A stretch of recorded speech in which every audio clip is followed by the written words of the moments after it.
സകല പ്രകോപനങ്ങൾക്കും കാരണമെങ്കിൽ ഈ മർദ്ദനത്തിനും ചോരയുടെ പിന്നിലെ കാരണം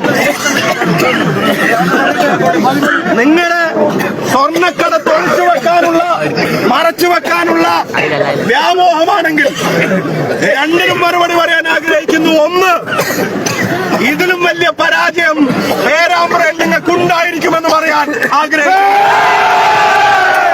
രണ്ട്, എന്തിനെ കൊണ്ട് വാർത്ത മറച്ചാലും ഈ സ്വർണം കട്ടവരെ ജനങ്ങളുടെ മുമ്പിൽ തുറന്നു കാണിക്കുക തന്നെ ചെയ്യും എന്നും പറയാൻ ആഗ്രഹിക്കുന്നു.